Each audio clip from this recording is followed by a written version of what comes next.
আমাদের সোশ্যাল মিডিয়ার এবং আইটির যে কর্মীরা ছিলেন যারা দলের হয়ে প্রচার করেন, প্রধানত তাদেরকে নিয়ে বসেছিলেন নেত্রী এবং অভিষেক বন্দ্যোপাধ্যায়। সেখানে তারা কিছু নির্দেশ দিলেন, একটু মোরাল বুস্ট করলেন সবার। এবং অ্যাকচুয়ালি পরাজয়টা যে পরাজয় নয়, এটা যে অ্যাকচুয়ালি ছিনিয়ে নেওয়া, এটা যে অ্যাকচুয়ালি কারচুপি, সেটা তো আমরা ধরুন আমরা যারা ইলেকশন প্রসেসে যুক্ত ছিলাম, বিশেষ করে আমি যেহেতু ক্যান্ডিডেট হয়েছিলাম আলাদা করে, আমি তো প্রত্যক্ষ করেছি পুরোটা কী প্রসেসে ওরা ইলেকশনটা করার চেষ্টা করেছে বা করেছে, সম্পূর্ণটাই তারা বললেন। এবং এই যে বিভিন্ন জেলা স্তর থেকে, বিভিন্ন জেলা লেভেল থেকে যে খবর আসছিল, ধরুন কাউন্টিংয়ের ভেতরে ভোট যখন শেষ হয়েছে চার্জ 60%-এ শেষ হয়েছে, আর কাউন্টিংয়ের সময় সেটা যখন ইভিএমটা গোনা হচ্ছে তখন দেখা যাচ্ছে সেটা 95%। চার্জ তো বাড়তে পারে না, আর স্ট্রং রুমে কারোর হাত দেওয়ারও কথা না, তো ওটা বাড়লো কী করে? এগুলো এক্সপ্লেনেশন কে দেবে? এগুলো কোথায় যাওয়া হবে?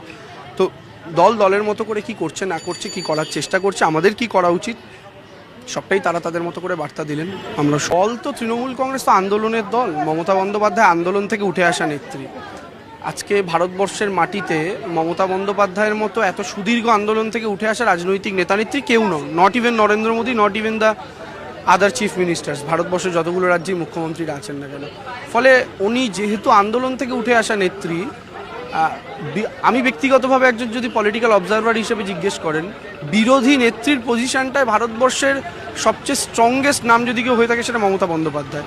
তো স্বাভাবিকভাবে এই মুহূর্তে তাকে ছলে বলে কলে কৌশলে হোক বিরোধী করে দেওয়া হয়েছে। সিপিএম ফেস করেছে, এবার বিজেপি ফেস করুক, আমি সেই বিষয়ে কিছু বলবো না। দেখুন, আমি একটা কথা বলি, যদি কারো যাওয়ার থাকে তারা যান। কাউকে নিজেকে বাঁচাতে হবে, কাউকে ব্যবসা বাঁচাতে হবে, অনেকের অনেক কম্পালশন থাকে, আমরা বুঝি। এবং কারোর পারিবারিক সেফটির ব্যাপার আছে, কারণ সবাই নার্ভ তো শক্ত করে ধরে রাখতে পারে না। আজকে আমার চোখের সামনে যদি আমার মা বাবা দিদি আক্রান্ত হন, তার জন্য আমার যদি কোথাও গিয়ে কম্প্রোমাইজ করতে হয়, তাদের সেই ব্যাপারটা আলাদা, আমি সেটা নিয়ে কিছু বলছি না। কিন্তু তার মানে এটা নয় যে আমাকে আগের দলকে গালাগাল করে যেতে হবে। কারণ আপনি আগের দলকে গালাগাল করে অন্য একটা দলে যদি যান, সেই দলটাও কিন্তু আপনাকে কোনোদিন মাথায় তুলবে না। তারা এটা ভাববে যে আমরা কোনোদিন যদি কাদায় পড়ি আমাদেরও গালাগাল করবে বাইরে বেরিয়ে। 21শে জুলাইয়ের মঞ্চেও বসতেন, তো মাইকটা হাতে নিয়ে বলে দিলে পারতেন, তখন কী অসুবিধা ছিল? তাহলে কথা বলতে পারেননি বলে তো লাভ নেই। মানে এরা তো কেউ সুযোগ সুবিধা নিতেও ছাড়েননি। এরা যদি কেউ সুযোগ সুবিধা না নিতেন, না নিয়ে তারপরে আজকে বলতেন, আমি মেনে নিতাম। ধরুন চিরকাল যারা আমাদের বিরুদ্ধে টলিউডে ছিলেন, এরকম প্রচুর মানুষ আছে তো যারা আমাদের সরাসরি বিরোধিতা করেছেন, আরজিকর পিরিয়ডে সোচ্চার হয়ে বিরোধিতা করেছেন।